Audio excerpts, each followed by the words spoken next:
nigga.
Salute, and welcome. Welcome back to the Black Ocean. Now swinging the deep end with your host, the one and only Great Black Shark.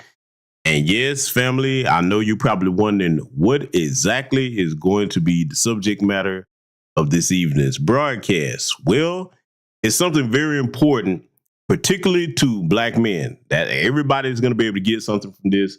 But this is primarily going to be directed towards black men and how we maintain our health and our attitudes about proper and healthy competition versus unhealthy competition.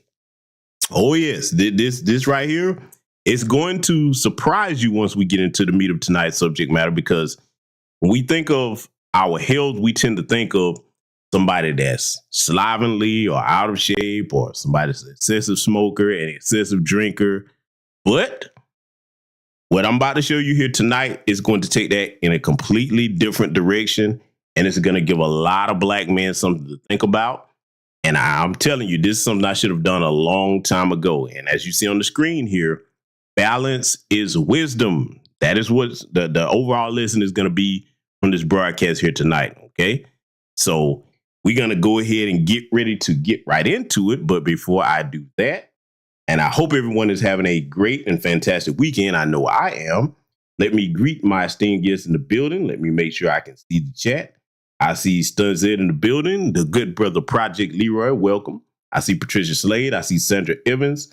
I see James in the house. Ben U. Gorgie. What's going on, brother? Long time no see. I see Chichi Bananya. Okay, and as I already said, Patricia Slade in here. And listen, here's the thing. I meant to address this as well. PewTube is playing his games again, okay? And a lot of people have been saying that they don't get notifications. I'm going to tell you this. It's always going to be that way on this channel, okay? For those of you that are longtime subscribers, you know we cover things that a lot of people don't want to touch, and my delivery is such where they're like, no, Negro, we can't let that be seen. But that's just a part of the game. It is what it is. So if you're over here, I always check to see that you still subscribe, because they will unsubscribe you. I've gotten emails from several people letting me know that they're playing those kinds of games. I mean, it's to be expected. It's this time of year, especially going into this election season. They got good reason to be afraid of big channel and small in new black media. And we're going to give them something else to be afraid about, okay? You know, even though it's their platform, we play by their rules. Unless you towing the line and you buck dancing and cooning, and you know, y'all know how it is. They always target these channels. So that's to be expected, okay? It's nothing new. You know, you just have to do your due diligence on your part and be mindful of that. I just want to get that out of the way. And before we get into this broadcast, in case you haven't looked on the live stream section of the channel, yes, I will definitely be giving my thoughts on the whole Cassie Diddy situation and where I'm going to take that. I haven't heard anyone else take it to that direction because a lot of people are talking about the obvious. I'm going to get into something else that's really, I hadn't heard anybody yet come at it from the angle that I'm going to come at it from. So that's going to be tomorrow. I know y'all like 3 broadcasts back to back. Yes, there's been so much going on. I had to go ahead and get that. I started doing Monday, but I said, you know what? No, we'll go ahead and knock that out tomorrow. So you'll definitely want to join us if you're so inclined to get my thoughts on it. For those of you that have asked me if I'm going to cover it, that will be coming up on tomorrow's broadcast. Now that we've gotten that out the way, I want you to prepare to take notes on this. And I'm going to say it again. Black men, this is primarily directed to us and our health and how we view taking care of ourselves. Okay. So I hope everybody will be able to get something from this, be you man or woman, and pass this information on if you find it valuable. With that said, we're going to get started.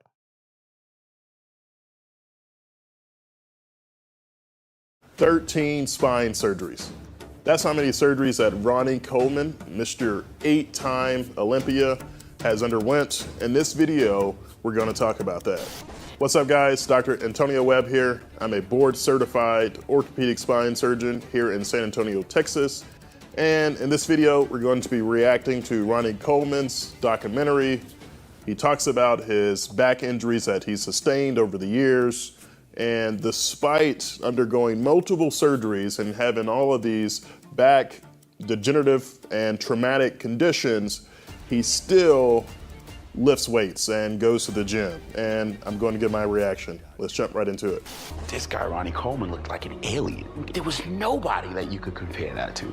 Nobody had that. Meat was just hanging off of his back, and it was just traps. It's crazy how big and massive Ronnie Coleman is. He's like a freak of nature. I mean, his bicep is bigger than my thigh. I was getting ready for the Arnold Classic at this time. It was December 1996. Wasn't 600 pounds, and 600 pounds for me is like nothing. I always do like 12 to 15 reps with that, and I was coming up on rep number 8, and pow, this just pop out. One of the biggest things that I try to stress to my patients and try to harp on is that to avoid squatting. Squatting does a lot of, can cause a lot of injury to your back and to the disc or the cushions in your back. The cushions are the shock absorbers of your back. These are the tissue that's between your bones and provides support. If you have injury to them or if they're injured, this can lead to collapse of that level. And then your spinal canal has less space and less room for the nerves. It can cause back pain and also leg pain. So that process is irreversible. Once you lose and damage your disc, that is irreversible. That's all you have. So that's why I try to really stress to my patients to avoid squatting, especially 200, 300, 400 pounds. And Ronnie Coleman talks about squatting 800 pounds. That's crazy. All right, so now as you see, this brother here, Ronnie Coleman, I'm pretty sure that everybody in the chat would agree upon this. This brother is a specimen, looks like a drawn comic book superhero with his physique there, okay? And now as this doctor is explaining here, he's talking about avoiding squats altogether. Okay, now let's go ahead and be realistic about that. There is a safe way to do it. But here's what I'm going to stress, because I'm a pretty fairly in shape guy myself. I don't look like that now, okay? Don't look like that. I'm normally built and well put together, okay? Not to that extent. The thing is, you want to make sure that with everything you're doing, you get proper information on how to do it right. That's the first thing, okay? Any type of exercise, stretch, make sure you're well hydrated before you undertake that. And then here's the most important thing. For those of us who would be considered gym rats or guys that stay in shape, because I know I do around the clock, make sure I give my body time to rest, okay? See, I had to cover this broadcast here tonight on this particular subject because as black men in particular, I've spoken about this on my channel many times. I'm going to do it again here tonight. Due to a lot of the stigma around, coming out of the Jim Crow era, especially, we're always told that black people as a whole, but especially black men, oh, you lazy, this, that, the third. And so a lot of us have internalized that to think that we're supposed to always just be going and grinding ourselves in the ground. No matter what you do, it's not enough. That is an unhealthy way of thinking, which is why I said at the beginning of the broadcast, balance is wisdom. Give yourself time to rest if you're into physical fitness, even especially when it comes to your mental state of mind, okay? Now, yes, there are things in life where you just, especially as a man, that you just have to deal with and work through it. But however, if it's something severe to the point where you're causing yourself pain, do not do that, okay? That's easier said than done for a lot of us that will be considered very competitive, workaholics, whatever you want to call it. Here's what I tell people, okay? And I had to be taught this by my grandfathers, uncles, father, and what have you. If you pride yourself on being able to perform at a high level, being very productive, I'm going to give you some simple logic. It's one thing you hear people always bragging, talking about they don't get no sleep. First of all, that's one of the most unhealthy things you can do is not get proper sleep. As an adult, you need at least 6 hours of sleep. Now, can you function off 4 or less? Yes, you can, but that's not something that you should seek to do, okay? That's not something, just because you can do it doesn't mean you should. But here's the thing. If you value performing at a high level, consider it this way. Your body is an organic machine, all right? Now, just like a mechanical machine or metal parts or what have you, if those parts start to wear down or grind down or what have you, they're going to need repair, okay? And any type of machinery needs a rest period when you're using it, okay? So, moreover, the human body. You have a lot of us, and I want brothers to really pay attention to what I'm saying. You have a lot of us that will take care of objects, cars, and any other things outside of our body better than we take care of our own bodies, okay? So now, this is why I told you it was going to go in an extremely different direction, because this brother is the picture of physical fitness as far as his appearance. But when you overdo things, key word, overdo things, you hurt yourself, okay? You hurt yourself to the point that you will not be able to perform at a high level. That goes for anybody. I don't care what kind of job you got, whatever. Make time to rest and repair yourself, okay? Don't let people put this bullshit in your head, making you think you're never supposed to rest, never supposed to catch a break. That is one of the most unhealthy ways of thinking. And a lot of our people have adopted that foolishness. But see, one thing you're going to see here tonight, throughout the entirety of this broadcast, you're going to see examples of why that hurts you more than it helps you, okay? See, there's a lot in our culture as Black Americans that we need to revisit and rethink and see where that came from. Because this whole thing about you just always supposed to be going, and then you hear many people bragging about, oh, I don't only sleep 2 hours a day, this, that, third. That is not healthy. It is not smart. And especially when it comes to you not getting proper rest, your mind starts to malfunction and break down. Look, let me put it to you this way before we get back into this. And all of my fellow veterans and combat vets will know the truth of what I'm about to say here. One of the main weapons as far as interrogating someone is depriving them of sleep. You know why? Because see, this sounds simple, but a lot of our people don't know this information. If you deprive the average human of sleep, okay, I'm talking about especially below that 6 hour mark, you start talking about 2 hours, 1 hour, things like that. Don't you know that your mind starts to hallucinate? Okay, it starts to cause other health problems because one, whether you know it or not, especially you young people that don't pay attention to stuff like this, when you sleep, that's the time for your body to go into repair mode, meaning all the food you've eaten, vitamins, nutrition, whatever, your body say, okay, I'm stationary now. This is the time for me to repair tissue. You know, your immune system starts going to work in overdrive when you're sleeping and things of that nature. If you cut that essential part of the human function out, guess what's going to happen to your health over time? It's going to decline, okay? I just wanted to give you a brief science right there. So anybody that's arguing against that, you're not arguing against me, you're arguing against science. But see, in this brother's case, weightlifting was his passion, bodybuilding on a professional level, but he kept going to the point where he harmed himself. And see, I'm bringing this up especially for Black men. We got to be the type of Black men where whoever's in your social circle and your family, you see somebody overdoing it, man, pull them to the side for their own good. Now, whether they listen to you or not, that's a different story. But at least you try to make the effort to say, hey, brother, if you're going to do this, be smart about it, be safe about it. Give yourself a rest period. And see, before we get back to this, I'm going to tell you another thing, too. I really don't like hearing our people brag about. And everybody probably knows somebody like this. Family, how many of you in the chat know somebody in any type of profession, okay? Especially if it's a very hard, demanding job. And usually only see this from our people in our community because it goes back to that John Henry syndrome again, okay? We have to be Superman all the time. How many of y'all know somebody that's worked 15, 20 plus years at some job or what have, and they brag about having never took a vacation? That right there is a no-no. Don't do that. Don't do that. That is not cool. And then, see, we normalize a lot of things that are designed to harm us because of that stigma. And a lot of people don't really think of it that way. But just really examine where that came from, okay? That came from white supremacist society talking about, oh, we're lazy. The people that built the foundation of this country. Let me tell you something. As a black person, yes, you have to work in life. If you don't work, you don't eat. But you also have to give yourself time to recharge physically and mentally in order to be effective and productive at what you do, okay? Don't never let nobody try to make you feel some type of way or shame you about giving your body and your mind time to rest, okay? Because, see, once you do that, you come back rejuvenated and you're able to operate at a consistent high level, okay?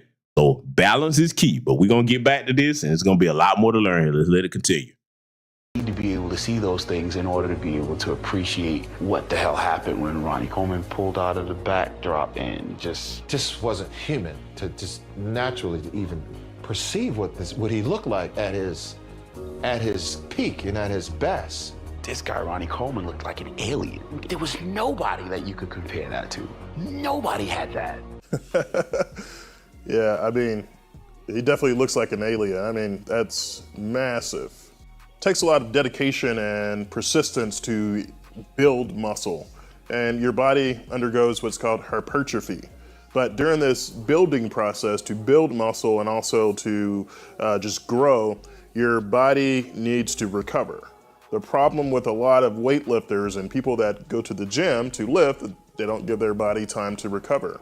And then your body sustains injury to those muscles, to the ligaments, to the tendons, and they're more likely to tear or to undergo degeneration. So that's why it's important it's okay to train, but you have to give your body time to recover. If you don't, that's when the injuries kind of ensue. All right, Ronnie, so I want to ask you about your childhood. Can you tell me about your family growing up? I know you were born in Louisiana, right? Can you tell me a little about your upbringing? First, it was just me and my brother.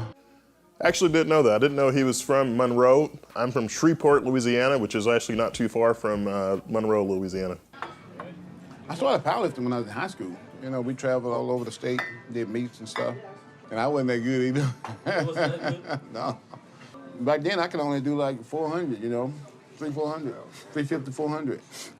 400 pounds, that's still a lot of weight. I mean, you're putting pressure and force across your disc space. That can lead to a lot of injuries, degeneration of that disc, and to further advancement of arthritis. 400 pounds, the amount of pounds that you place upon your spine, it adds an additional 4 pounds of pressure and force. So 400 pounds, you're looking at 1,600 pounds of force across that disc, which is not good for your spine. He's absolutely right about that. In layman's term, that would be considered spinal compression. Let's talk about a couple of things, brothers, okay? Because again, you will find no bigger advocate of physical fitness, practicing your Second Amendment right, okay, for those of you that know my background, but I'm balanced with what I do, okay? So now, if you're able, any black man, if you're any of us that are able to lift between 250, 300, definitely once you hit 400 pounds, you have above average physical strength for a man, okay? Now, in his case, again, he was a competitor with it, and this is why he was doing that, but when doctors start telling you, hey, look, we checked you out, this right here, that's going on, if you continue this, you're going to mess some things up for life. You have to know when to say, okay, I can't go no further with this. The brother got addicted to it. And look, I'll be the first to admit it. when you're in shape, it is addictive. It is. I'm not going to lie to you about that. Being physically fit, you have whatever your workout routine is in the gym or at home with it, it is very addictive. It is. Okay. But see, for me, I don't go overboard. I give myself proper time to rest, and the benefits that come with being in shape. Okay. You get better sleep. All right. It helps your body function on a more efficient level as far as your immune system, your skin is better, a whole plethora of things. Okay. We're varying differences between men and women. Okay. But that's a conversation for another day. Primarily talking about us as men, though, I want you to listen to what the brother Ronnie is going to say was his motivation behind when he starts talking about after he was told what would happen to him if he kept on going at the rate he was going. I want you to listen to how he sounds. Okay. And see, this is something that I would implore Black fathers to teach your children, especially young boys. Okay. You don't ever want to have your children, period, but we're talking about Black men and boys. Okay. You don't ever want to have your young son only have knowledge about how to play sports or whatever the case may be. I was taught at an early age, and I had a natural fascination for it before anybody even put me onto it. As a child, I was reading early. I was a kid that if I wanted to know something, I would go pick up encyclopedias, dictionaries, or what have you. Okay. Everybody doesn't have access to that, but I'm just saying, as far as me personally, I was always fascinated with how the human body functions. So you need to learn what the functions of your body are. Okay. Men and women. Okay. Because there's big differences between the two genders. But as far as us as men, a lot of us really don't have ideas on how things work. Okay. And that's a part of maintaining your health, is understanding your own body. And here's a word that a lot of people don't like, because I've heard unhealthy takes on this as well. Yes, being competitive is a good thing, okay, when kept within reason. But a lot of people keep talking about there's no such thing as limits. Yes, there are. Yes, there are. Yes, there are. Yes, there are. As human beings, we do have physical limits. Now, if you start talking about on the level of intelligence and your mindset, now that's where there's no limits. Okay. Yeah, that's where I would say there's no limits. You can learn as much as you set your mind to wanting to learn. Comes to your physical body, yes, there are limits. Okay. Those limits vary from person to person, from man to man, rather, in this case. Okay. So it's important for you to understand and know your own limits. That's a wise man, because if you don't, what you'll end up doing is becoming like this brother here. And I caution you in advance. It's going to be kind of hard for a lot of people to hear, especially once you start to hear him talk about a lot of the health issues that he caused himself by continuing to try to compete, when he was warned that, okay, you're doing too much. Okay. Because for me, I'm looking at it like this. You trying to squat 800 pounds? No. That's way too much. That's way too much. Now, I can't do that. But even if I could, no. I mean, that's something right there, man. You got to know when you're doing too much, okay, brothers? All right. And see, as Black men, one of the things I've come to notice is what I'm saying here tonight, you don't hear a lot of people talking to other Black men like this. Okay. You really don't. We're just supposed to go, work, and grind ourselves into the ground, and that's it. Our lifespans cut short when we're in the prime of our lives a lot of times, because one, we don't have the proper information a lot of times to take care of ourselves. And number two, which is a hard pill for some people to swallow, a lot of other people outside of us don't care about our health as long as we perform and can do things for them. I'm challenging all Black men on the sound of my voice to start thinking more about your personal health and do a better job of taking care of yourself and getting the information you need to do that properly. So with that said, we're going to get back into it.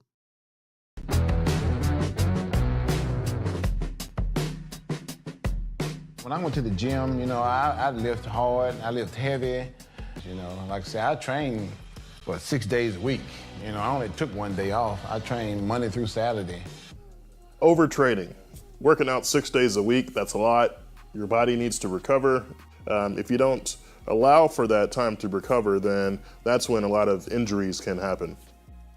Not sure what's going on here. Kids in the front seat, but do not try that at home. Probably not the safest thing to do. To drive in with your kids in the front seat. I don't care how far you're going. Put those kids in the seat belt in the back. That's probably the safest thing to do. You can see the effect of long-standing lifting and working out has done to his body. He's leaning forward, and that's called kyphosis, and he's using walking aids because he can't stand up straight. How much pain do you feel every day on a scale of 1 to 10? 9, 10. Yeah, it's pretty heavy. When I do appearances, my pain level goes up to like a 12, 13. It's almost unbearable.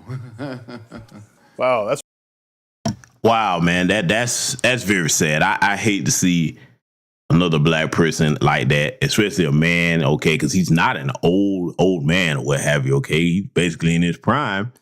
Yeah, but man, that's what happens when you overdo things, brothers, because see, let's discuss something, man, and this is going to be familiar to those of you that will be considered gym rats, okay, like myself. When it comes to weight training or any type of exercise, there's something that, and we all know about this, especially if you're a former military.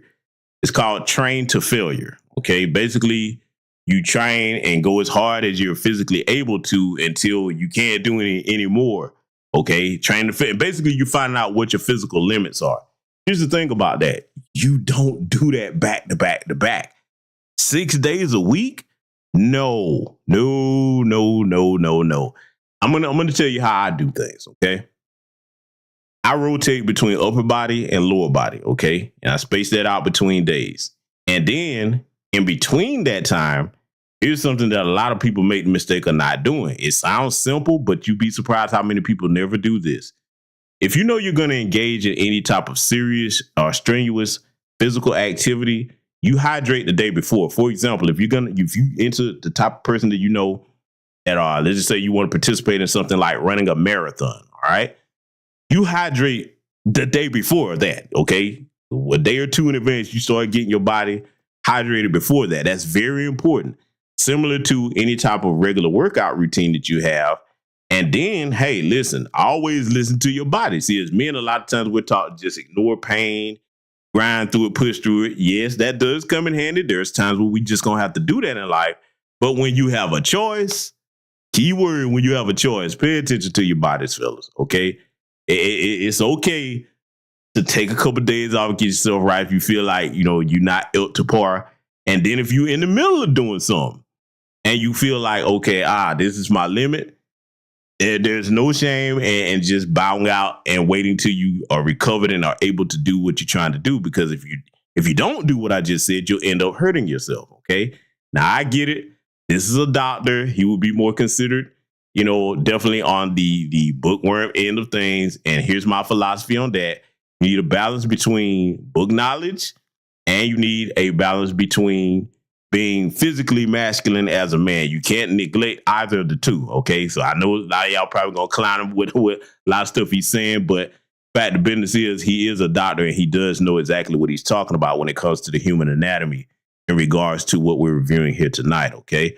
So I'm going to get further into this. And like I said, it's very sad to hear this brother talk, but I want you to listen to what he's about to talk about his pain, because see, when it comes to being physically hurt like that, we all know that could lead you to becoming addicted to prescription drugs and things to numb the pain that way, okay? And that creates a whole nother set of problems. But we're going to get back into it and further analyze it. So let it continue. It's pretty crazy to live in that much pain every day. I see patients in my office who live in severe pain. I can't imagine going through my day-to-day life and being in so much pain. And despite physicians and surgeons who have instructed Ronnie Coleman to stop lifting weights, hey, you're damaging your body. He loves it so much that, he still does it, which is pretty crazy. I've been in pain for so long now, I'm just used to it. I can take the pills too. It helps it a little bit. And like I said, I take about 4, sometimes 5 a day, every single day. They're called oxycodone. These pills right here, I even keep them with me. They 30 milligrams. the medications that he's taking, you know, this medication is one of the most powerful medications out there that we can give to patients. There are obviously some medications that are stronger than that, but that's a really strong narcotic that can probably put a horse to sleep. And he's taking it and still having pain. So that tells me that, you know, the amount of pain that he's having is actually really real. He's absolutely right. That oxycodone, boy, that's no joke. That is some strong stuff right there. Let me tell you something, man. I don't wish that kind of pain on nobody. Okay, being a healthy man myself, I don't have any severe health issues of any kind or what have you. But boy, I'm gonna tell you, if you are hurting and in pain and you taking some oxycodone and that don't do nothing, oh yeah, that's bad there. That, like I said, probably the only thing that could get you above that, you have to start going into like your opiates, like your morphine and things of that nature, you know, lidocaine, stuff like that. But boy, yeah, you taking oxycodone and then you having to take something that powerful multiple times a day. That's how the addiction starts to like these prescription drugs. Okay, so like I said, I want everybody to pay attention to what is to be learned from this. And like I said, if you know somebody, it might not be weightlifting for the person that you know, but everybody in this chat probably knows something and somebody that overdoes it on something. Okay, it could be excessive drinking, smoking, overeating, whichever it is. I'm doing this broadcast here tonight to put it on your mind to try to reach out to those loved ones. And if you can, because we all know how our people can be, have the conversations with them about maintaining a balance, okay? And look, let me say this too. If you take my advice on that, it's not what you say, it's how you say it. And one of the things I try to do anytime I have a discussion with somebody that I've known for a long time, especially if they're not family, I always offer not just the advice, but I'm like, hey, brother or sister, if there's anything I can do to help you improve on making these changes, if you choose to do so, I'm available, okay? So never be the person that just give the advice, but you don't offer to do any type of help to try to help the person if they need you. You better off not saying nothing if you're going to do that, okay? Because sometimes people that have addictions to certain things, first of all, if they listen to you without being defensive, there's a chance that they could break that, but they may need help doing it, okay? I just want to put that on your mind as well. We're going to get back to it. You see how he's walking kind of bent forward. He has a lot of knee issues, hip issues. When you're squatting, you're lifting this much weight, it damages the cartilage and also leads to arthritis, not only in your spine, but also in your hip and your shoulders and your knees. And he's already had 2 hip replacements. He's had over 13 surgeries, which is, that's a surgeon's nightmare to try to operate on someone's spine who's had 12 other surgeries or 13 other surgeries. That's not something that I would be interested in doing. He's definitely walking like an alien. I mean, he's waddling back and forth. That's, just his hips, his sagittal imbalance is off, so that causes a lot of issues with gait and balance. And, I have other videos about chiropractors and my thoughts on them. You can check those out. I put a link in the description, but, a lot of athletes and professional bodybuilders, they go to chiropractors, physical therapists for some routine treatment. And I think that's okay, and I think that's appropriate to do. You need some type of rehabilitation of those muscles and your joints and ligaments for recovery. Ronnie had injured his back, I believe, when he was doing a squat. Yeah, it was painful, to have a disc just pop out. I was getting ready for the Arnold Classic at this time. It was December 1996. Wasn't 600 pounds, and 600 pounds for me is like nothing. I always do like 12 to 15 reps with that, and I was coming up on rep number 8, and pow, the disc just pop out. So what is? Wow, did y'all hear that, man? This brother said handling 600 pounds was like nothing to him. Man, let me tell you something. When you talk about above average strength, see the women in here, they don't understand what that's like to have, the type of strength that we have as men. But then there is that type of strength, which is exceptional. We're talking legendary strength. See, let me tell you something, man. I know what I wish would have happened, and who's to say some people didn't try talking to the brother Ronnie Coleman. before he actually hurt himself. But what I would have tried to pitch to the brother, and you brothers in here and sisters, tell me if you agree with it, just by looking at his physique. If he was my family member or a close friend, what I would have tried to convince him to do when he got the news that, the doctors were saying, hey, look, you need to stop doing this. It's going to hurt you. With his physique, that brother could have had a career in any type of Hollywood, acting. You see what I'm saying? Just his physique alone. Let me tell you something, man. Who in here would disagree with this statement? Let's just take, for example, Marvel Comics, the Marvel Cinematic Universe. You trying to tell me that brother couldn't get work playing any character in there? With that type of physique, he looks like a living superhero, okay? I would have tried to talk him into doing something else, an alternative that could make good money. I mean, because to be honest with you, if he would have stopped just lifting and just started instructing as like a personal trainer, what have you, he would have still made a good living that way. But see, I do understand that, if something's your passion and you're addicted to it, that was easier said than done. It's just for me though, if my doctor's telling me that, look, this is going to be a detriment to my health, I would have discipline to stop. But in his case, the brother was probably like, this is just my conjecture. I'm thinking that he was probably like, okay, when you look at that man, it is no stretch to say that the average man just does not look like that. You would be hard pressed to find somebody walking around that look like he looks. So he was probably thinking, okay, yeah, I hear you a doctor, but you don't know my limits. You not nowhere in the type of shape I'm in. That's for you guys. My tolerance is higher than yours. I'm stronger than you, et cetera, et cetera. That's probably what his mindset was. But listen, again, we're only human. No matter what we tell ourselves, we are only human. Balance is wisdom. Okay? We're going to get back into it. The herniated disc. The cushions between your bones, or what's called the intervertebral disc, it's made of an outer ring called the annulus fibrosus. That's on the outside. On the inside, you have your jelly portion called your nucleus pulposus.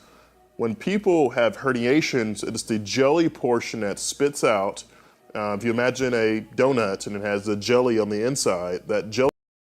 Let me pause this. I just caught this in the chat.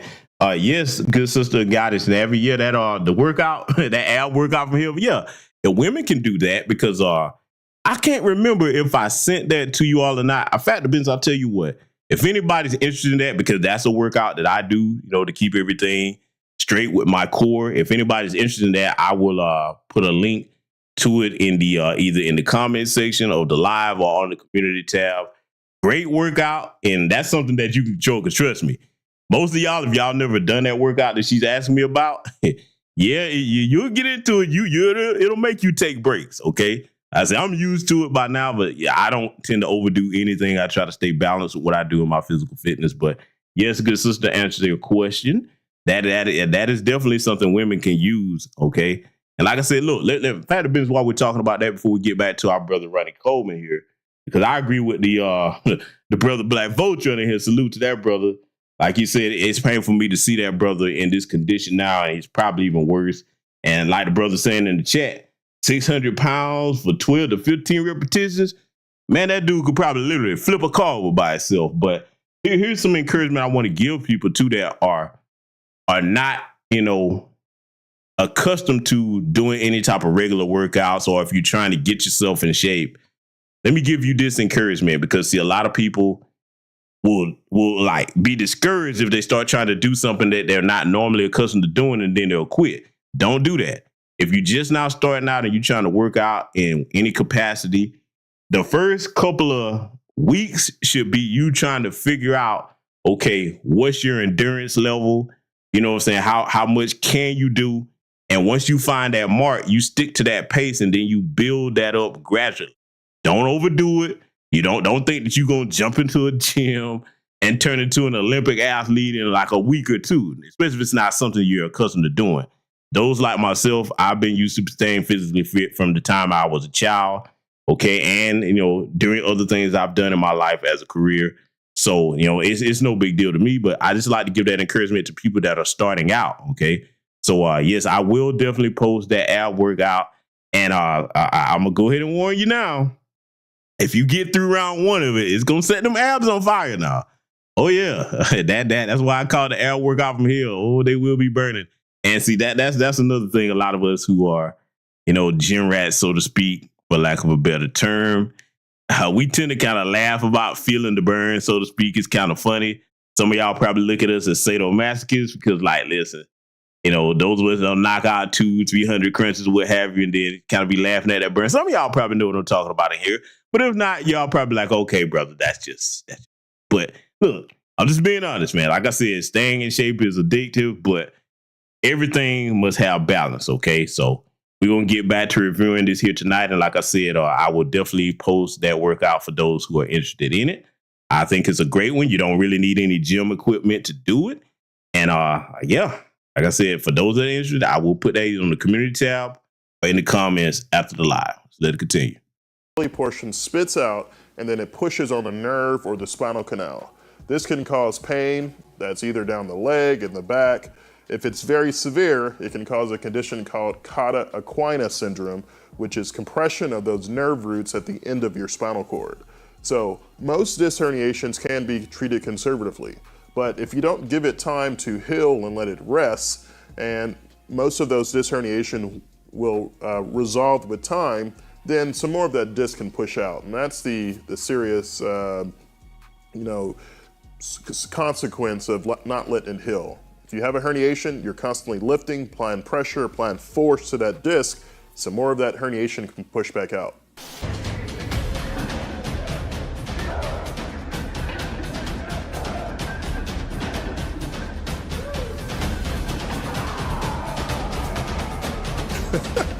Okay, imagine being in the gym and someone's yelling like that the whole time. I've seen some crazy guys in the gym, guys who are lifting all these weights, but someone is screaming constantly while they're working out. That's crazy. Know what had happened, Okay, I got to get on this doctor now, see, because, again, yes, the doctor understands his craft. He knows what he's talking about as far as anatomy. But that whole, somebody's yelling the whole time. Listen, man, every brother in here, especially if you work out in any capacity, in a heavy bag or whatever, it's sometimes hey, listen, that's manhood coming out of you, okay? And so listen, doc, don't be trying to get on people about what we do in the gym as far as us yelling. Okay, those of us that, our testosterone and our twig and beards are still attached. Yeah, that's going to happen from time to time, okay? I mean, you know what? And I'm being facetious with it, but I can understand why he's a doctor. He was probably the guy that kind of looked down on the athletes or what have you. Even though he's giving wise advice about overdoing it here, I would be remiss if I didn't point out that I caught that where he was kind of, yeah, the guys in the gym yelling like that all the time. Like, man, he would be uncomfortable in those types of environments, you could tell. But anyway, yeah, I just had to throw that in there. We're going to get back to listen to our brother Ronnie Coleman tell about his story. And I'm glad that he decided to share this because, listen, when it comes to a health issue, that's your personal business. A lot of people don't put that out there, but I'm glad that brother Ronnie Coleman did because, hey, him talking about this could help other people avoid making the same mistakes that he made. So my hat's off to him for that, and I'm glad that he did it so that we can review this here tonight. Let's let it continue. I just heard a loud pop. I thought the guy actually that was spotting me had hit me to get me fired up, for the set. But he told me, no, man, I didn't touch you. I'm like, what was that loud sound? He said, I don't know. I don't know either, but I'm done with squats. So I went on over and did leg press, did my hamstring, a couple exercises, came home, and I ate, took a shower, put on my uniform to go to work, and I'm like, wait a minute, I'm still in pain. And I like, should I make this right turn and go to work, or should I make this left turn and go to the hospital? So I made the left turn, went to the hospital, and found out, I had a herniated disc. The surgical treatment for a disc herniation, after failing conservative treatment, injections, physical therapy, giving it time to recover, is what's called a microdiscectomy. This is a procedure where we either place a small tube right over the bone in the back called the lamina to remove that small portion of the bone, and then we move the nerve out of the way, and then we remove the herniation that's pressing on the nerve with special instruments. This is about 60 to 90 minute procedure. Patients go home within 23 hours. One of my favorite surgeries to do, called a microdiscectomy. I'm surprised that he's even trying to just go back upstairs. I would think someone in his condition and how severe his condition is that he would just try to live downstairs instead of going upstairs. So this is actually the place where I trained. I did my fellowship, Texas Back Institute. Dr. Heisey he's actually one of my mentors and one of the people who trained me while I was in fellowship. This is a x-ray of his lumbar spine. What you can see is that he has screws and rods in his lumbar spine. He also has what's called a spacer. So when there's collapse of that level, the disc is degenerated, you don't have that cushion, it collapses down. When that happens, there's less space for the nerves and spinal canal. So what we do is we go in and put a spacer and to elevate that area to make more space and then lock it down with screws and rods. And that's what places pressure on the level above and also the level below, leading to further degeneration and collapse at those levels over time. But in his case, he has severe arthritis and collapse with these multiple surgeries. Each time that you go in, higher risk of infection, nerve injury, bleeding, prolonged hospitalization, and increased pain. So we try not to perform multiple back surgeries, but sometimes it's unavoidable. Doctor said he's gonna go in and perform a surgery in which he's gonna take out screws, because from that nerve block shot that I had, the pain went away for a whole day. And that showed that the hardware was causing the pain, those screws. That's pretty common after a spinal fusion, or not very common, it does happen. The hardware could cause irritation. The hardware sometimes is very close to important structures. What we'll do is we'll send the patient for what's called a spinal block or hardware block, inject medication around that screw. If it relieves pain, then we can be rest assured that that hardware may be causing their discomfort. If we take it out, take the hardware out, then patients can get some pain relief. We have to make sure that that area is fused though. You don't want to take out the hardware when the segment of that part of the spine is not fused. Otherwise, it'll be unstable. Boy, I tell you the truth, boy, that I wouldn't wish that on my worst enemy, because I'll share something with you, family. And this is probably going to make some people in the chat kind of queasy or squeamish. Especially if you never had this done. I wouldn't wish this procedure on anybody, but I'll share something with you that I've had to experience personally. I've had what's known as a spinal tap in my early 20s, okay? Now, for those that don't know what that is, let me tell you something. Talk about something scary. They tell you, because when they give you this procedure, they can't anesthetize you. You are wide awake. They have you lay on the table, take a needle, which is like the size of that needle, man, that alone would freak most people out. And they have to go into the base of your spine to draw fluid to run tests on certain things or what have you. You talking about somebody was nervous because they tell you, listen, now, if you twitch, move or whatever, you could be paralyzed, all right? Now, thank God I wasn't, but I do remember the recovery process for that. After that was done, oh my God, boy, my lower back was killing me for quite some time. And to heal from that, okay? Because, man, you can feel that going in layer by layer. I will never forget that. Jesus Christ, I'm trying to tell you. That. So I can only imagine having screws and rods, etc., and have disc fuse. I hadn't had to have anything like that done, okay? Knock on wood, hope I never do. But the closest I can relate to for that type of back pain would be that spinal tap that I had in my early 20s, okay? So, like I said, this brother here, man, like I said, I know he must be going through it. I hate that for him. But again, it provides us a lesson to study here so that the rest of us don't overdo it with anything. Not just this, but with anything, and put our health at risk and in jeopardy here. Let's let it continue. The price of success. I mean, it damages your body, your ligaments. He's undergone multiple surgeries, hip replacements, 13 spinal surgeries.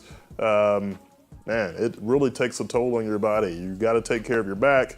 You have to just make sure that you're doing things properly so that you can live a long life. And if you're 60, 70 years old, you're able to walk without any assistive devices and, you know, spend time, enjoy your family, and just live life. I mean, that's the price of success. That's the path that he's chosen. And you know, it's unfortunate that his body has taken such a toll and hit because of this.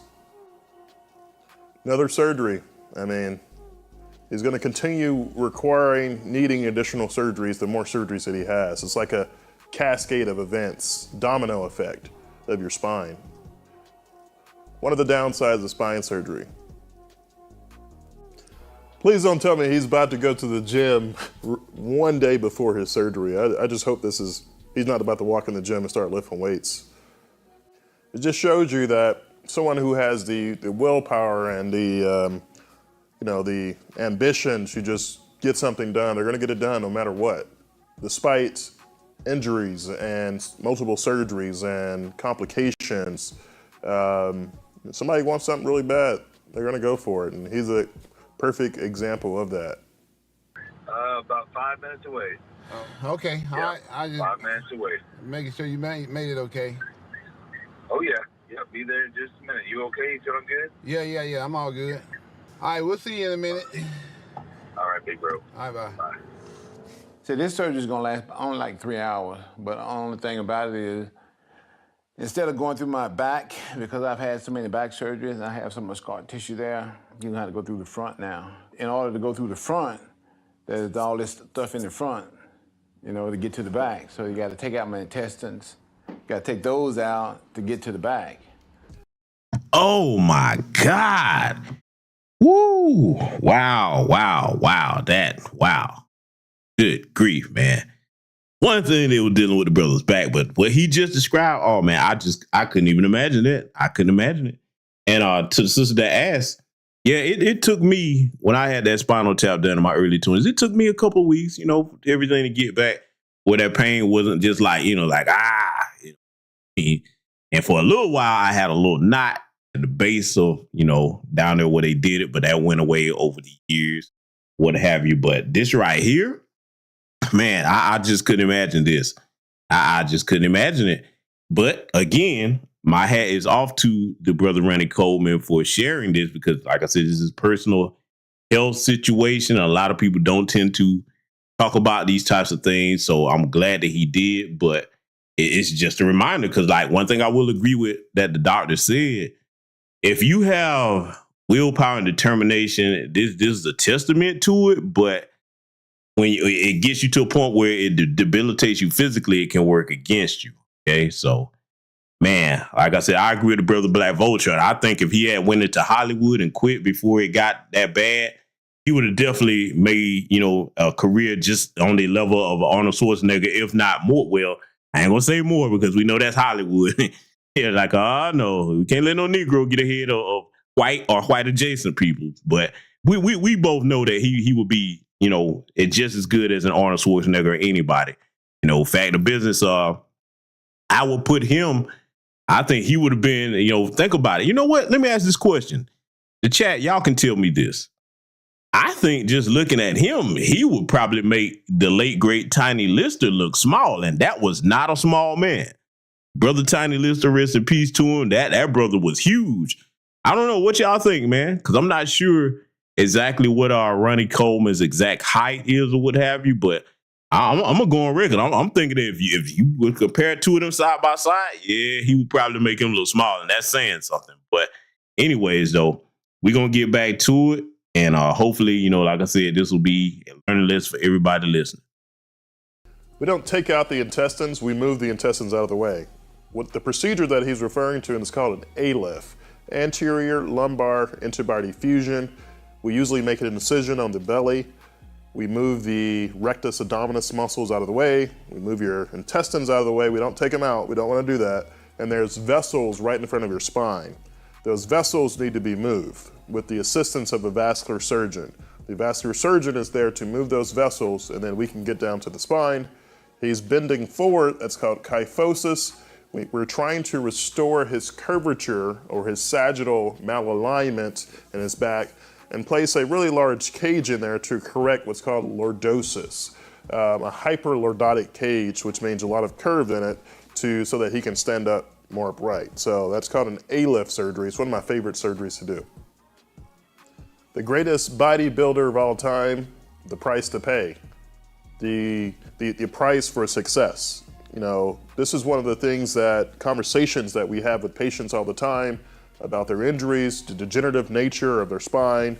And, we can only do so much as spine surgeons, but you have to take that onus upon yourself to understand when enough is enough. And for some people, they just don't get it. But these are my thoughts as a spine surgeon reacting to Ronnie Coleman's documentary. 13 spine surgeries, that's a lot. And you should take care of your health, of your back, listen to your back. Don't shut up and squat or shut up and lift. You need to listen. If you're having pain, that's an issue. You need to stop, recover, go back into it. But those are my thoughts. What are your guys' thoughts? Put it in the comments. Hey guys, Maven. All right, so that's the first portion of the broadcast, but I put something else in here that I want us to review here tonight. Now, in case you all don't know who this is on the screen, some of you who are WWE fans will probably know who this is. This is the former wrestler Maven here. Okay, so now he's going to be talking about some of the things he's had to deal with since he's left the WWE from participating as a wrestler. He's retired from there. And he's going to be mentioning some of the similar situations that Ronnie Coleman was talking about, because I'll take the time to say this because a lot of people make this misconception. Speaking as someone that has attended live wrestling events with my father when I was a child, I had common sense enough to know back in the day that, yes, even though the things that you see as far as the storylines are scripted, you can't fake gravity, okay?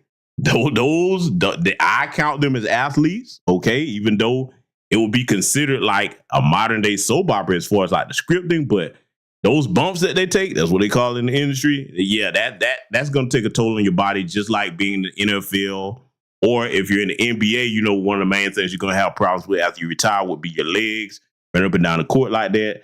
And it's going to take a toll on you, especially if you don't take care of yourself. But he's going to go into detail about some of the things he experienced, and it's going to kind of tie into something that we mentioned a bit earlier.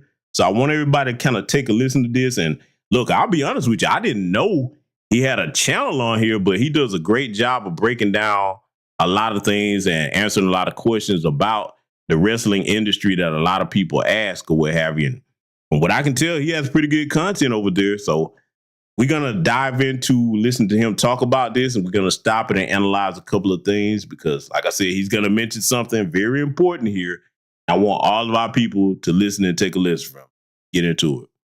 Here. Now, from 2001 through 2005, I was a WWE wrestler, and I'm going to react today to John Oliver. Last week tonight's John Oliver. A few years ago, he did a segment on wrestlers, and I'm going to give you my opinion. What he got right, what he got wrong, and all those in between. Let's check it out. All right, I can already tell you I don't agree with his opening.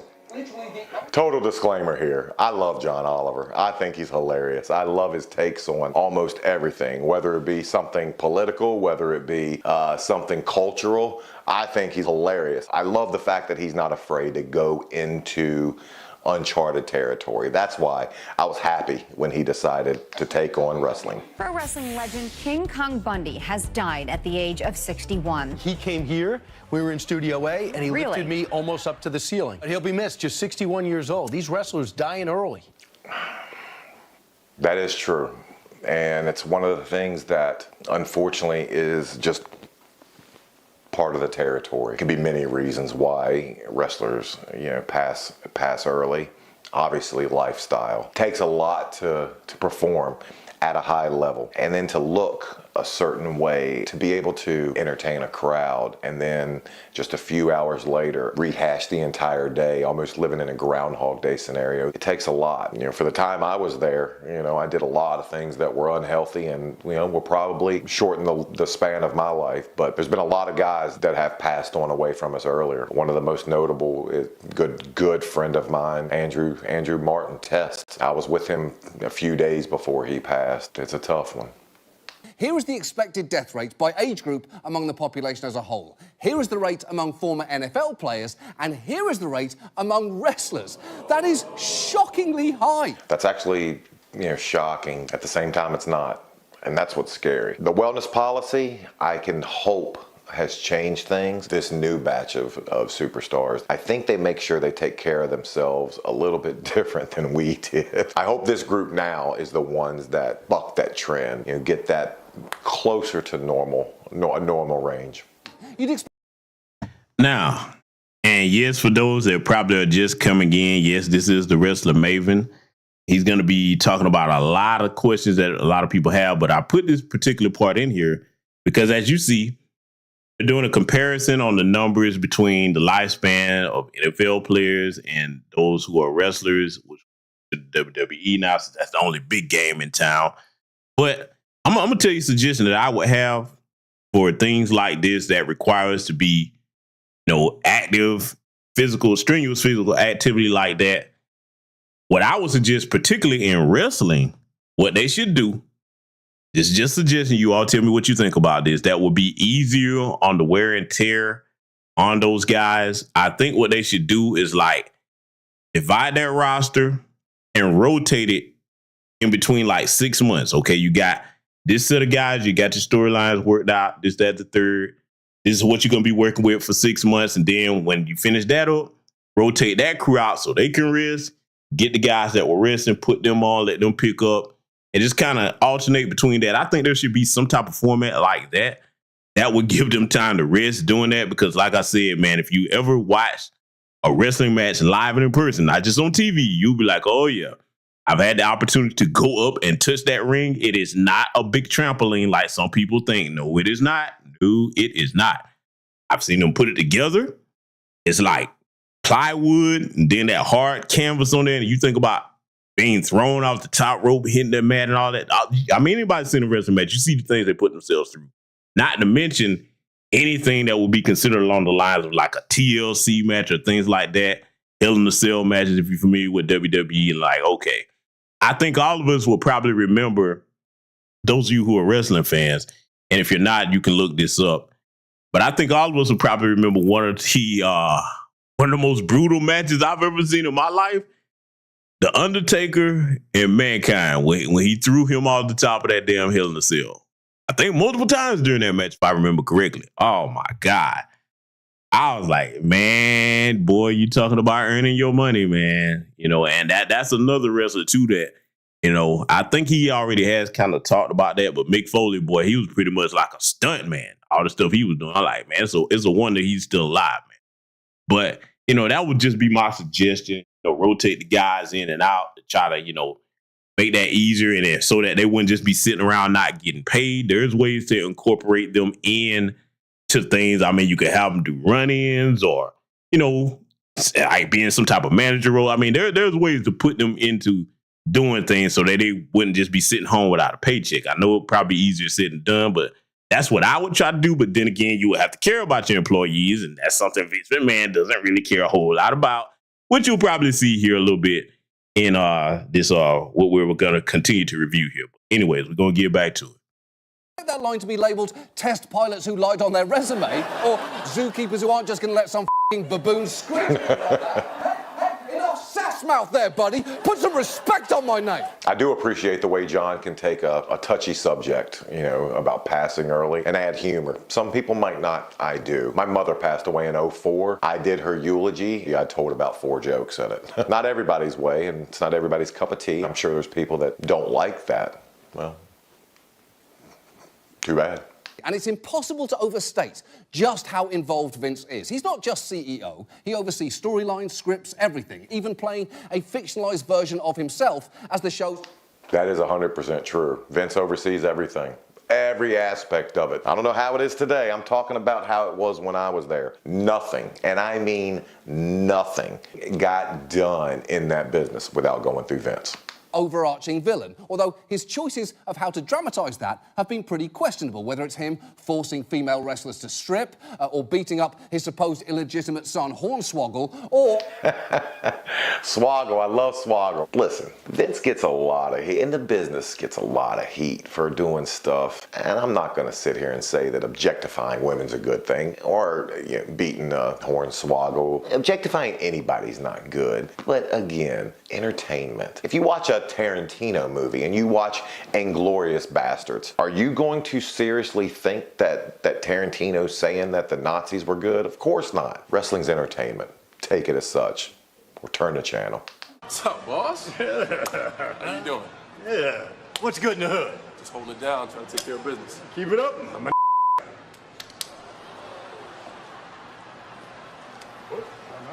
Yo, I gotta be honest. I forgot that.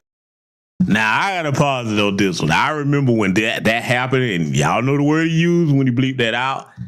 In fact, when that happened, I didn't see it live. Somebody had to bring that to my attention years ago when he pulled that. I'm gonna keep it a buck with you. That turned me off from watching that for a while because I'm like, nah, you're not that over. I don't care how popular your product is. Keep that word out your mouth. Y'all know my stance on that. I don't care about, will we use it towards each other? I don't give a damn about none of that. No, I didn't find that funny at all. But what Maven is about to describe here, I want you to listen to what he's about to say regarding what Vince pulled here with that stunt. But yeah, man, that right there. And look, I'm gonna keep it a buck. We gotta go here with it. I hate to say it.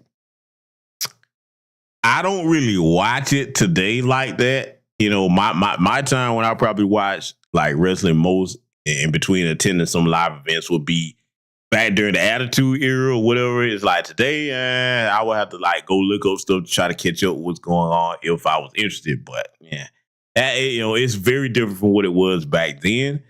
But man, listen, regarding like that industry, a lot of the black guys, particularly in the WWE, because now there's no competition with WCW. They bought them out or what have you. A lot of black dudes, they put them in a cool role, basically. I mean, look, I'm going to tell you, some of y'all might disagree with this, but I'm going to tell you a trio I just could not stand. Boy, that New Day, no. No. And then I did not like what they did with the brother Booker T when they brought him over from WCW. Man. It's like they really didn't take the black, wrestlers seriously. Like I said, I remember Mark Henry winning like the World Heavyweight Championship over there, but I never saw him carry like the main WWE title. Anyway, a lot of what they do, they put them in these coon roles. I mean, that's something you can look back and see going way back to like Coco be wearing the rest of them. I'm like, okay, see, that right there, that's always been something that's rubbed me the wrong way about the industry. But anyway, I want y'all to listen to what Maven's about to say about this particular incident here when old so-called Vinnie Mac pulled that stunt. Existed. I am shocked Book allowed that. Book's one of those guys you do not mess with. Book is legit. He is a legit tough guy. I'm shocked Vince didn't get more backlash at that too. He's not getting away with that these days. I know that. Vince McMahon has always had this mentality about treating wrestlers like circus animals. All these wrestlers that have broke their backs making this living for years end up with nothing when it's over. And then they sort of take you out back and they put a slug in the back of your head and dump you out. And that's the life of a professional wrestler. Yeah, Brett's not wrong. For as much as it gives you, it doesn't prepare you for life after wrestling. You need to either A, be good at saving your money, B, be a superstar that lasts, or C, you build a big enough name. A Matt Cardona, Tommy Dreamer, someone that once you're off the big stage, you can trade on the value of your name to earn yourself a living. Yeah, I had a little bit of a name that I was able to trade on, but I quickly found out that I needed to find another job, another source of income. But then that gets into the question, what does Vince owe you? Yeah, he's using you and the company uses you, but no one's holding a gun to anybody's head. No one's making them go out. No one's making them wrestle. I got a check for every time I wrestled, and they promised me nothing afterwards. While you might reasonably think that the wrestlers employed by him are his employees, they're actually not. They're merely independent contractors. Now, that is true. We always wrestle as 1099 independent contractors. Independent contractors that can't work for anyone else, get told when and where to be. And if you look at the rules of being an independent contractor, nah, not so much. wrestlers are exempt from most discrimination and occupational safety laws. They also don't get paid annual leave, pensions, or health insurance. One of the toughest things about wrestling in the WWE is the whole health insurance thing and a pension. You know, I would always look at my friends who are working and, you know, putting towards their 401k and, you know, saving for their retirement, you know, or the company saving for their retirement. You better have willpower. Because if you can't save, more rainy days come than you care to admit, and you're going to be going through your savings very quickly. Trust me, I know. The IRS states that independent contractors should be free to work when and for whom they choose. Well, Vince's wrestlers sign exclusive contracts, so that's complete bullshit. During my time in the company, I signed 3 contracts. I don't know if they've lowered their grip on talent, doing something as simple as an autograph signing. Back in my day, that was a no-go. You not going doing any autograph signings if they didn't okay it, if they weren't the ones setting it up, if they weren't the ones reaping the benefit of it. Well, literally every... Now, to hear Maven talk about that kind of sounds like they had them at that time that he was talking about when he was wrestling. It sounds like they had them locked into somewhat of a 360 deal contract. Oh, man, that is... Yeah, those deals like that. No, I'm trying to think. What do they call that? I want to say the Bethany Frankel clause. I think for those of you that don't know who she was, or whatever that's a clause they put in to a lot of like reality TV shows, so that, you know, they could basically 360 deal them and get a cut of everything. I'm like, yeah, nah. I mean, damn, you don't want to give them a pension, health insurance, and then you're gonna stop them from trading up the name outside of that. Like they can't even hustle. Yeah, that's a cold game, man. But I've heard stories for years about old Vinnie Mac. Anyway, we're going to continue. Every major sports league has an off-season for athletes to recover. The WWE works its wrestlers year-round, multiple times a week, both on TV and in untelevised so-called house shows. I talked in another video about how the pay structure set up, the difference between pay sheets and a downside guarantee. The way that the WWE would get away with having their talent on the road is by the downside guarantee versus the pay sheet structure. It paid so much and it was so financially better for you to be on the road. That's why guys would go for X amount of days each and every week, each and every town, and never get a break, never get a vacation. A lot of guys would get an injury, a small injury, and milk it for a couple extra weeks, strictly just to get a little bit of a break. But while you're out, you're off pay sheets, meaning you're making less money. Does it add out? Does it make sense? Well, that's to each person for them to decide. And big stars may be able to command big money for that, but not every wrestler is a big star. Case in point. And whenever we've gotten glimpses of wrestlers' contracts, they contain some astonishing clauses. One says if a wrestler is unable to wrestle for as little as 6 weeks because of an injury, the company can terminate their contract. Yeah, 100% true. I knew guys that they would put little clauses in their contract, and as long as they were drawing money, and as long as the office was happy with them, you'd never hear about them. But the moment that they weren't happy with them, we talked earlier about Test, Andrew Martin. I know they let him go a few times, and it was the small little clauses in his contracts that gave him the right to let him go. So that's 100% accurate. While another releases the company from all liability for damage resulting in permanent injury or death, even if caused by its own negligence. That was in my contract too. That exact phrasing was in my contract. I had a attorney look over and actually pull that line aside. You could get permanently injured and the WWE could wipe their hands of it and owe you nothing. Are you okay with working under those conditions? Well, what was I gonna say? No, of course not. Yeah, sign the damn contract. How about your... Now, that particular part that he mentioned right there, one of the things that comes into mind, and those of you that old enough to remember this, one of the most tragic things that happened, everybody remembers the death of Owen Hart, Bret Hart's brother, from that stunt where they were going to lower him down from the ceiling and the rope broke and he fell to his death tragically, unfortunately. Man, I'm going to say something about that. You already heard Bret and what we're reviewing here tonight, express his grievances towards Vince, and everybody remembers the Montreal Screwjob for those of you that are wrestling fans. But I I mean, I can't prove it. I don't know it. But if I was Owen and I know that my brother and Vince got into it like that to the point where saliva was exchanged because he spit in Vince's face, this, that, the third, there's no way in hell I would have kept working for Vince because I'd be like, okay, you probably going to try to take that out on me. I mean, that's just me.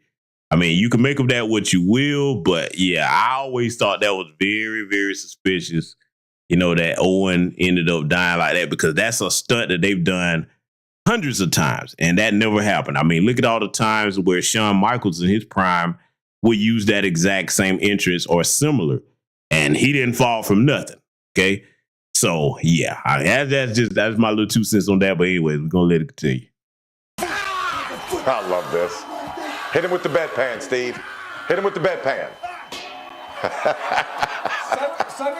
With wrestlers working as independent contractors in a monopolised industry, largely free from meaningful oversight and able to be fired at any time, you wind up with an environment with huge potential for unsafe conduct. Before Lance McNaught died at 29...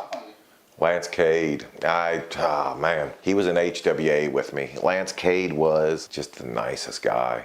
And he died way, way too early. Everybody knows that if you get hurt, you work through it because you'll lose your spot. True. Another top wrestler... I got hit with something and it rung my bell and I got a concussion. But we were leaving for Europe the next day.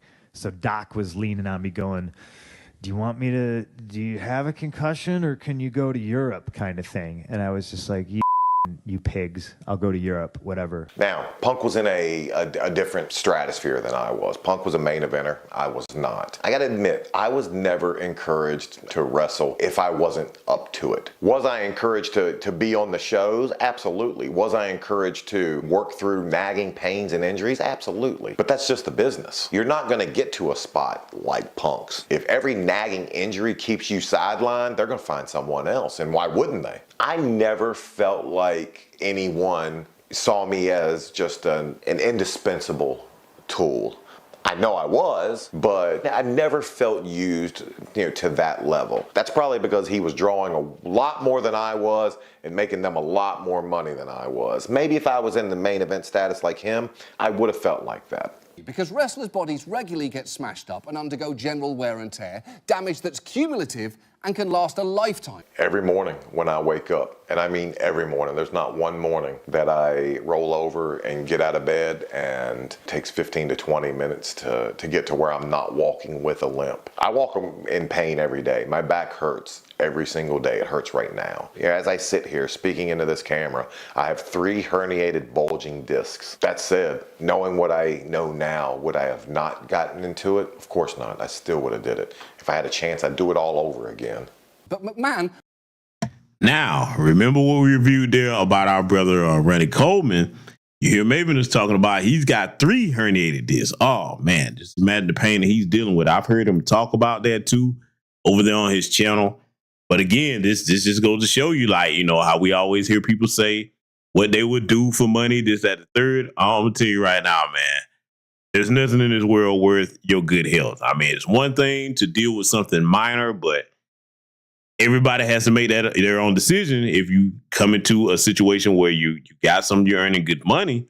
But if it's looking like it's going to jeopardize your long-term health, got some decisions to make. I mean, is it really worth it? To deal for the rest of your life with debilitating pain or whatever. I mean, I guess some people say, or maybe just say then, yeah, hey, I still would have done it. Okay, but see, let me speak to as far as the WWE is concerned.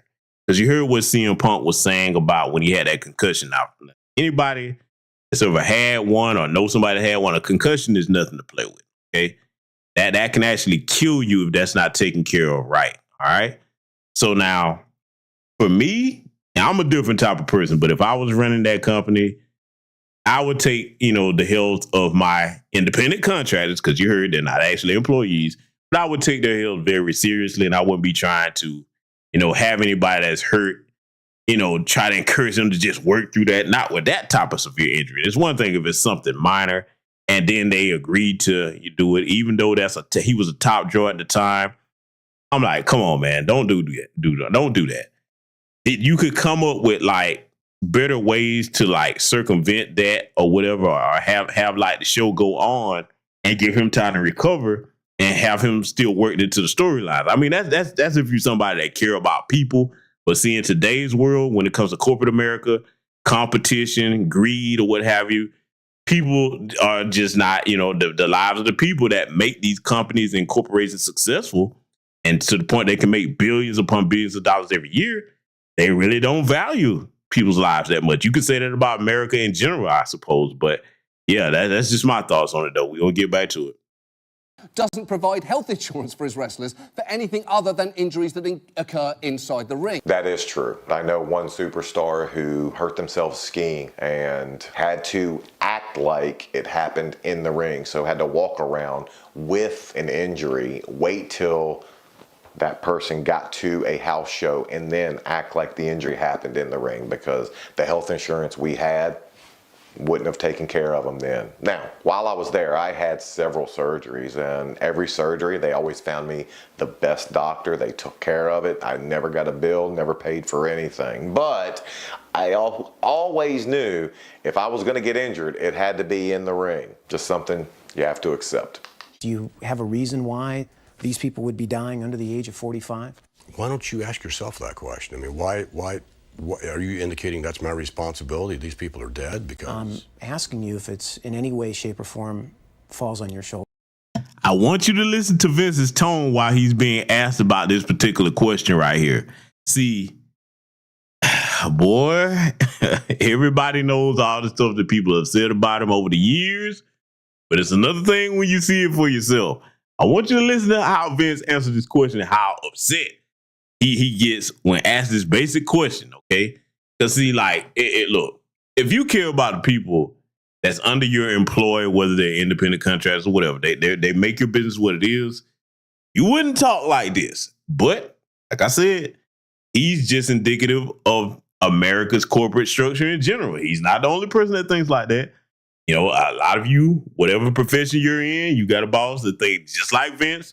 They come to that bottom line or whatever, people, and you would think it's ass backwards because, hey, you can't make money unless you have people in good health that are able to work for you. But, comes that corporate greed. But anyway, I want y'all to listen to how he responds to this question. Watch his demeanor in his face. I would accept no responsibility whatsoever for their untimely deaths, none whatsoever. The fact that he doesn't accept any responsibility is a little troubling. Human beings have to make their own decision. And if you're going to put something bad in your body, or if you're going to do a job that's going to hurt your body, again, that's a decision that you made. The pain that I have, any health conditions, that might arise, I'll never put any of the blame on Vince. I guess what I would rather hear is a little bit of empathy. Just empathy for the human condition, empathy for struggles that people might have. And again, the night my mom died, this man called me. He didn't have to, but he did. I mean, they wrestled for you. They were part of your organization. They worked a couple of hundred nights a year for you. Couple hundred nights? My accountant did my taxes one year and told me that I had 102 days off. Now, an off day still included a travel day. So if you take my off days, 1/4 of them were still traveling. Is it an off day when you leave town at 6 a.m., maybe arrive in your hometown at, let's say, 10 or 11, then have an hour drive home. And then once you get home, immediately put your stuff in the wash. And then you have to take care of bills, and you have to take care of whatever around the house needs to be done. For that off day, I was working just as hard as I was the other days. They live this lifestyle. What are you doing, you weird man? Yeah, Vince has a temper. That's for damn sure. Now, the company will say that they've completely transformed in recent years, and they have taken some positive steps, like banning chair shots to the head and introducing concussion protocols, although CM Punk's experience probably suggests that there may be room for some significant improvement there. If they put in a concussion protocol, it's new because it wasn't there when I was there. I had, I want to say, I think 4 recorded concussions, and who knows how many went unrecorded. If they do have concussion protocol now, I'm very, very happy to hear that. The programme also provides for things like cardiovascular and brain testing, which is nice, although remember, they're still responsible for their own health insurance. And while the company says it pays for addiction treatment for former wrestlers... Which they do. And in 2012, I found myself in a position to where, you know, treatment was a possibility. The first call I got was from the WWE offering to pay for my treatment. And that was at the time 7 years after I was an employee from them. I still get annually letters from the office offering treatment. I have no doubt that if I called them and told them that I needed to go to rehab next week, they would assist in finding me a place. Rowdy Roddy Piper continued wrestling into his 40s and 50s, and just listen to him explain why. Wrestling it has a tremendous entrance plan. You come in as, boy, here you are, you rock and roll and everything is wonderful. It's got no exit plan. They teach you everything it takes to become a star. They teach you how to handle being on the top of the mountain at that moment, but they don't teach you how to handle the other side of the mountain and going down. You know, your name value diminishing, or your body diminishing, or your earning potential diminishing. But is that their job? I don't know. I see where you can argue it both ways. What would you have me do at 49 when my pension plan I can't take out till I'm 65? I'm not gonna make 65. Let's just face facts, guys. I feel the same. I have no chance of seeing 65. Jake has no insurance. He didn't have any money to pay for the surgery, so we had to come up with some kind of solution. So we put up a page on Indiegogo to try to raise the money for his surgery. Real. Where are we at? Holy cow. 7,000. The good thing about our fans is they're always there for you. And again, I don't know, maybe it's because we don't have an off season. Maybe it's because we're putting on a show week in and week out. But wrestling fans are truly, truly the best. And I think there's also an appreciation for doing damage to your body in the name of entertainment. I think they see that, and I think they show their thanks for that. And I thank them for that. But frankly, fans shouldn't be the ones shouldering that responsibility. That's true. Here's how bad it is. Even the NFL, for all its massive faults, now offers players health reimbursement accounts and have established a legacy fund for older players who may be dealing with health issues. Yeah, but the NFL didn't start off with it, and it took a lot to get the NFL to where they are today. So maybe this will help. Wrestling fans, you cheered at Royal Rumble. You thrilled at Hell in a Cell. The point is, at WrestleMania 35, why not join thousands of screaming fans? If Mr. McMahon doesn't like it, you know what he can do. Some wrestlers were definitely harmed in the making of this video. Watching this video, I think John brings up a lot of good points. I would say 70 to 80% of everything he said is dead on and 100% the truth. But there always doesn't have to be a villain in every story. And I know John was making the WWE and Vince especially out to be a villain. Keep one thing in mind. No one's forcing guys into doing anything. The guys that are stepping in that ring and the young ladies that are stepping in that ring are doing so because they made that choice. He was accurate, but he only told one half of one side of the story. John talks about chair shots being outlawed. Well, it's a little too late for me to watch the worst receipt I ever got and the chair shot I'm still feeling. Click right here. And there you have it, family. And one thing that I'll agree with that Maven said there, he's right. When it comes to people having choices on what they tend to do and what they tend not to do when it comes to things that affect our health. And the only thing I can tell you is this, having done this broadcast here tonight, I hope I've given you some food for thought and encourage you to make the best decisions for your health. Because listen, I can't speak for anybody else. I only have one body. I do the best I can to take care of myself and keep myself in good health. And I hope those of you listen to the sound of my voice live recorded will make the decisions to do the same for yourselves and your family. Okay.